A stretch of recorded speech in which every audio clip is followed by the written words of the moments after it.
그리고 이 무덤을 지키던 로마 군사 어떻게 됐을까요? 이 장면을 보고 무서워 떨었다 라고 기록을 합니다. 이들은 기절했습니다. 성경에는 죽은 사람같이 되었더라. 죽은 건 아니고 완전히 죽은 사람처럼 기절해버린 거죠. 이 로마 군사가 나중에 이제 깨어나가지고 지금 이 상황, 말로 할 수 없는 이 상황을 자기가 목도했지 않습니까? 그거에 대해서 뭐라고 설명할 수 있을까요? 그리고 이들의 삶이 이후에 어떻게 바뀌었을까요? 그건 저도 모릅니다. 그저 궁금할 뿐입니다. 여하튼간에 그러한 상황 속에서 이제 여인들이 무덤으로 찾아옵니다. 찾아온 여인들이 오늘 본문에 아니라 이 마가복음 16장에 나오죠. 누굽니까?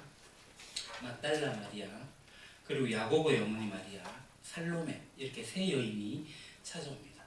이 세 여인이 찾아왔는데 아까 무덤을 돌을 굴렸던 이 천사, 오늘 본문에는 청년이라고 나오는데요. 이 청년이 이 여인들에게 얘기를 합니다. 뭐라고 얘기를 하죠? 오늘 16장 6절의 본문이 그겁니다. 청년이 이르되 놀라지 말라. 너희가 십자가에 못 박히신 나사렛 예수를 찾는구나. 그가 살아나셨고 그가 여기 계시지 아니하니라. 보라, 그를 두었던 곳이니라. 이렇게 이야기를 합니다. 그가 살아나셨고 그가 여기 계시지 않고 그러니까 와서 보라. 이렇게 얘기를 하죠. 그러니까 오늘 이 짧은 구절, 이걸 가지고 오늘 이 부활절 아침에 오늘 우리에게 주는, 그리고 이 시대에 주시는 그 의미를 좀 살펴볼까 합니다. 말씀드린 대로 마가복음에는 청년으로 나오고 있는데 다른 복음서에서는 천사라고 나옵니다. 흰옷 입은 천사. 먼저 했던 얘기는 뭐냐면 그가 살아나셨고 살아나셨다. 살아나셨다라는 이 의미를 우리는 지금까지 어떻게 해석하고 있냐면 이겁니다. 주보에도 제가 기록해놨는데요. 죽어서 영향력을 지금까지 발휘하는, 오늘날까지도 그 영향력을 끼치고 있는 경우에 부활했다라는 표현을 쓰기도 합니다. 그러니까 과거에 있었던 영웅, 또 위인, 예술가, 그들은 이 땅에서 죽었지만 그들이 남겨놓은 것들이 지금까지도 영향력을 끼치고 있는, 그래서 그들이 마치 살아있는 것처럼 표현되는 그것을 말하기도 하죠. 그러니까 지난주가 고난주간이었지 않습니까? 이 고난주간에 라디오에서 클래식으로 들리는 꼭 반드시 나오는 음악이 있습니다. 여러 곡들이 있는데 유레진 미역도 있고요, 비아 돌로로사도 있는데 클래식에서는 마태의 순환곡, 요한의 순환곡, 이 순환곡들이 이렇게 많이 연주됩니다. 아니나 다를까 CBS에서 지난주 목요일에 바흐의 마태 순환곡, 금요일에 바흐의 요한 순환곡 이렇게 나왔습니다. 저는 클래식에 대해서 많이 무시합니다. 근데 부활절을 두고 이렇게 연주되는 클래식 음악들을 듣게 되면 어느 정도 이제 감동이라는 게 있습니다. 많은 사람들에게 이 곡이 영감도 불러일으키고 감동도 주겠죠. 사실은 이 바흐의 이 순환곡은 발표했을 때 별로 인기가 없었어요. 약 200년이 지난 다음에 그게 멘델스존인가요? 그분에게 굉장히 큰 영향력을 끼치면서 감동이 되어가지고 전 세계에 알려지게 된 거죠. 여하튼간에 바흐는 죽었어요. 그러나 바흐가 남긴 이 순환곡이 여전히 오늘날까지 많은 사람들에게 감동을 주고 영향을 주고 있다는 거죠. 마치 그것처럼 예수님도 죽었지만 예수님의 정신, 예수님의 그 했던 말씀들의 영향력, 이런 것들이 현재 남아 있어가지고 그런 것들을 부활로 여기는 경우가 있다라는 겁니다. 그건 아닙니다. 그리고 비슷하긴 하지만 두 번째, 기독교가 2000년 역사 동안에 예수님이 부활했다, 아니다, 이런 역사적 사실이다, 아니다라는 것을 두고 논쟁을 많이 했습니다. 논쟁이 하는 이야기는 이거죠. 그러니까 인간 예수의 부활은 없다, 아니다. 예수는 죽었는데 그 예수가 제자들의 마음에 살아나서 이 제자들의 정신 속에 예수가 있어서 이 예수의 정신을 가지고 살아가는 것, 그것이 시대 정신이 되고 후대의 삶과 철학으로 남아 있어가지고 죽지 않고 불멸의 존재가 되었다. 마치 이순신 장군이 오늘날 우리에게 어떤 영향을 끼치면서 불멸의 이순신으로 우리에게 존재하는 것처럼 그렇게 보는 경우가 있습니다. 이것도 아니죠. 성경은 이렇게 이야기하지 않습니다. 성경은 예수의 정신과 영혼이 불멸이 되어가지고 오늘 우리에게 영향을 준다 이렇게 말씀하고 있지 않습니다. 성경은 부활이 실제다. 부활은 실제다 라고 합니다. 그러니까 모든 복음서와 서신서를 보게 되면요, 예수님이 부활하신 몸을 입고 사람들을 만났던 것을 기록하고 있죠. 예수님이 식사를 하셨어요. 음식을 먹었다는 거예요. 그러니까 제자들에게 몸을 만져보라고 했습니다. 만졌는지는 모르겠지만 몸을 입고 있었어요. 그리고 예수님이 직접 바닷가에서 물고기 잡고 있는 제자들을 위해서 직접 숯불도 피우고 고기도 구워가지고 음식을 장만을 하셨어요. 그러니까 예수님은 홀령으로 존재하고 이렇게 정신으로 존재하셨던 게 아니에요. 육체, 그러니까 부활체를 입고 나타나셨던 거죠.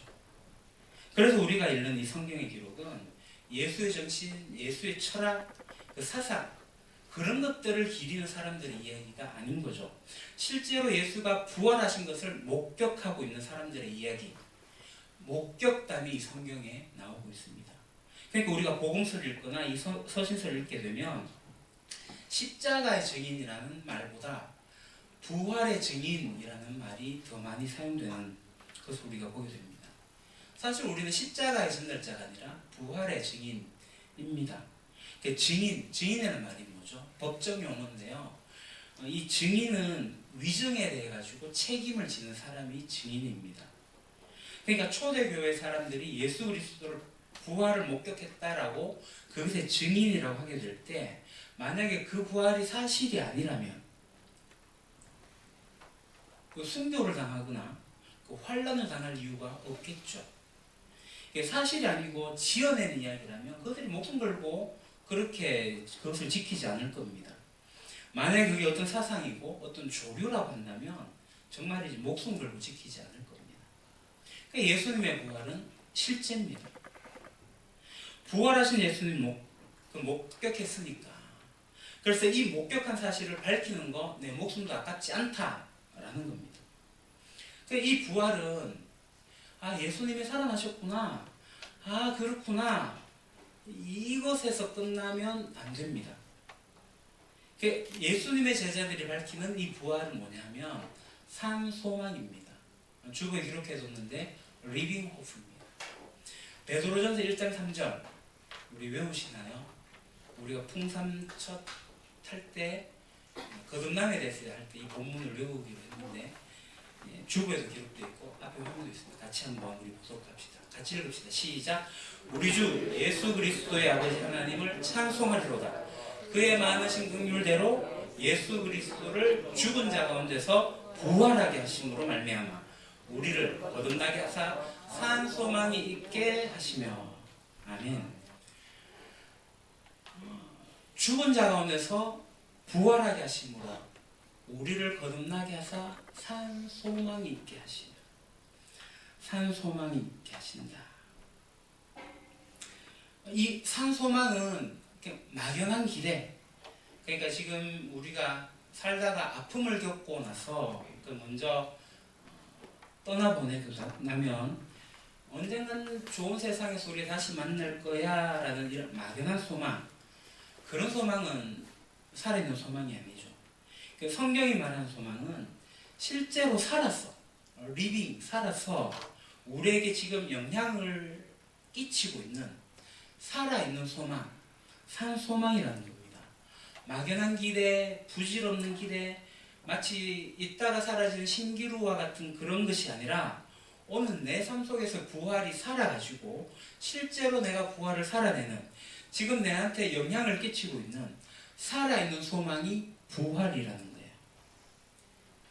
근데 이 부활을 살아있는 소망으로 간직한 사람들은 인생을 바꾸어서 살아갑니다. 어떻게 해요? 부활을 전제로 해서 자기의 삶을 재조정합니다. 부활이 소망이 아닌 사람은 죽음이 끝이에요. 근데 부활을 받아들인 사람들은 부활을 기점으로 새롭게 삶을 조정을 하는 거죠. 바울이 사도행전 24장 이렇게 말합니다. 주보에 기록했는데요. 화면 보셔도 되겠습니다. 그들이 기다리는 바 하나님께 향한 소망을 나도 가졌으니 곧 의인과 악인의 부활이 있으리라 함이니이다. 여러분 알다시피 바울은 이 땅에서 고통 고난을 참 많이 당했지 않습니까? 만약에 고통 고난을 당하고 그냥 죽어서 끝났다.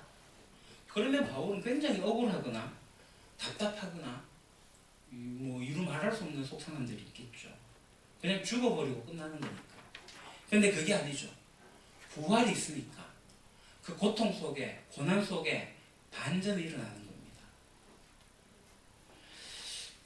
악한 일에 대해서 반드시 심판을 받게 될 것이라는 것을 우리가 알고 있지 않습니까?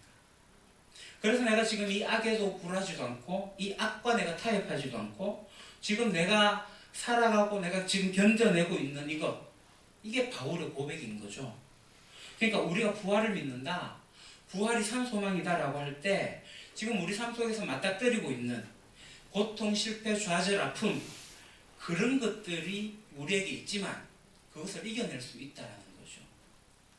그러니까 사실 우리가 부활을 믿는다, 그런 산 소망이 있다고 하면 앞서 얘기했던 그런 고통, 실패, 좌절, 아픔 이런 것들이 뭐 없어진다거나 사라지고 뭐 줄어들거나 이러지 않습니다.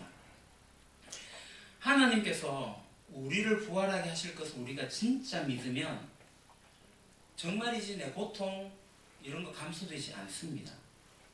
근데 이 부활이 신기한 게 뭐냐면 이 산 소망이 커지면 커질수록 이게 우리의 삶에 영향을 끼치게 되면 앞서 이야기했던 그런 것들이 점점 작아집니다.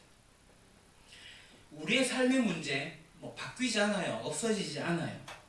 그러나 이것들을 바라보는 시각이 산 소망으로 인해 가지고 그것들이 점점 커져나가면 이런 것들은 점점 작아지게 되는, 상대적으로 작아지게 되는 그런 것들을 우리가 경험하게 될 겁니다.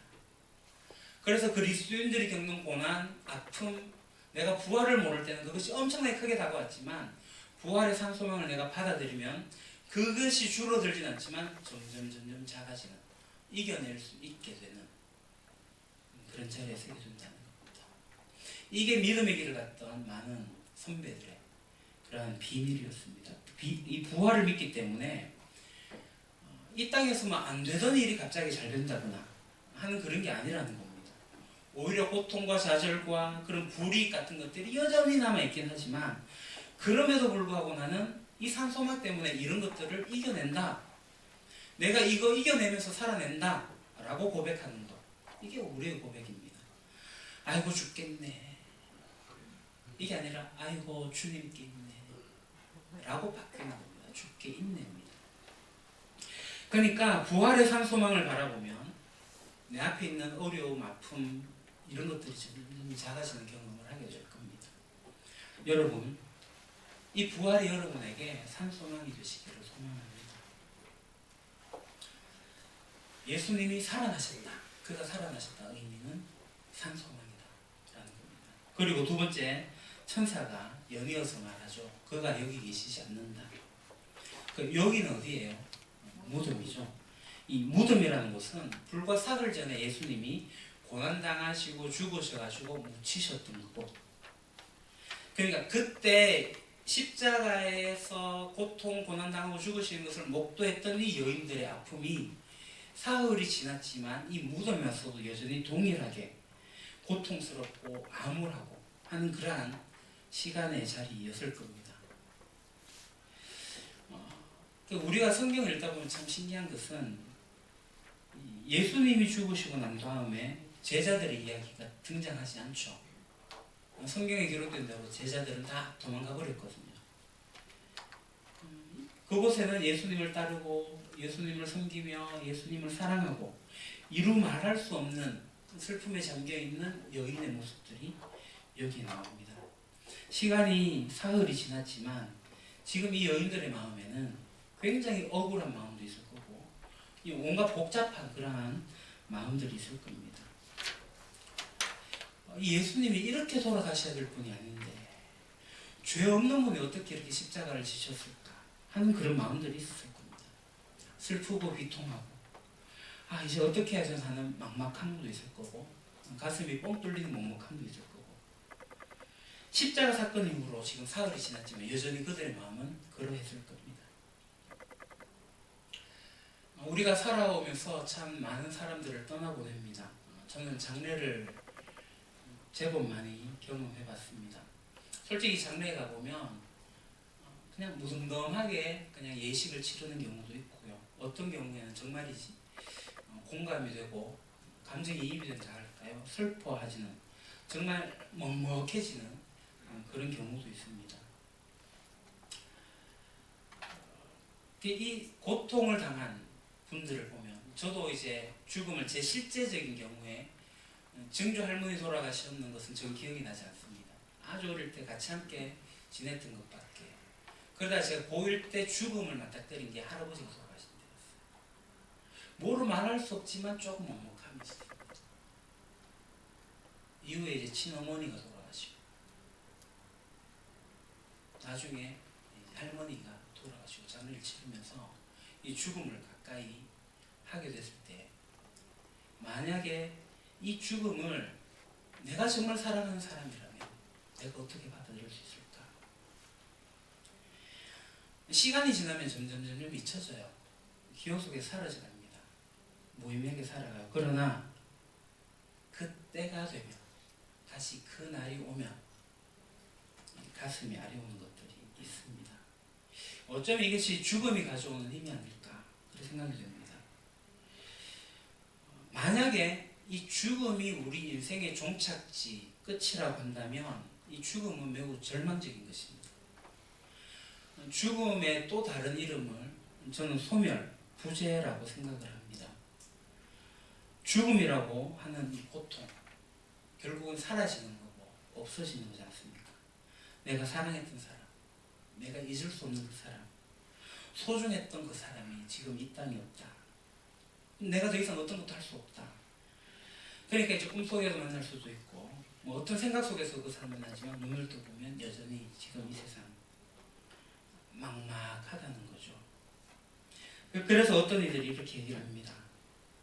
사랑한 이를 떠나보내고 난 다음에 시간이 지나면서 그것이 점점 옅어져요. 그러나 그 사람의 부재, 그 사람이 이 땅에 없다는 소멸, 이것이 시간이 지나면 지날수록 더 짙어지는 그런 면이 있다라고 합니다. 그래서 이 죽음을 맞닥뜨리는 사람들이 고민하는 것이 사는 게 뭔가, 삶이란 뭔가, 이렇게 생각을 하죠. 결국 내가 이렇게 아둥바둥하게 살아가는데 결국 죽음 앞에서는 아무것도 아니게 되어버리고 없어지게 된다면 뭔가, 그런 생각에 맞닥뜨리게 되면은 뭐 인생 별거 있어? 그냥 되는 대로 사는 거지. 죽으면 정말 다 소용이 없는데 그냥 살아있을 때 놀기나 실컷 놀자, 즐기자, 마음껏 하자, 이렇게 쾌락에 빠진 사람이 있고요. 그리고 다른 데 이제 중독된 사람들이 있습니다. 제가 이제 상담 공부를 하다 보니 중독에 빠진 사람들 중에 사별을 경험하신 분들이 의외로 많습니다. 부부 금술이 좋았는데 살아있을 때는 별로 뭐 중독할 것 같지 않은 그런 삶을 사셨는데 이 배우자가 죽고 나니까 너무 힘든 거예요. 그 힘든 것을 잊기 위해 가지고 알코올, 도박, 유흥, 그런 데 시간을 빼앗기죠. 시간만 빼앗깁니까? 재정도 빼앗기고 몸도 다 빼앗기는 겁니다. 그래서 중독에 빠져요. 중독에 빠져가지고 인생의 허무함을 경험하게 됩니다.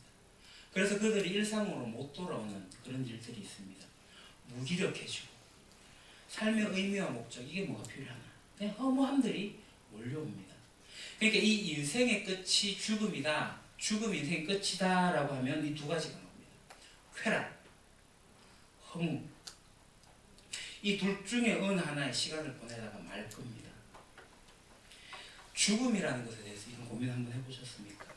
죽음이 가져오는 아픔, 파장, 어려움, 이런 것들을 겪는 이웃들이 있습니다. 어쩌면 오늘 본문에 나오는 이 세 여인도 이것을 경험하고 지금 무덤에 와 있는 거예요.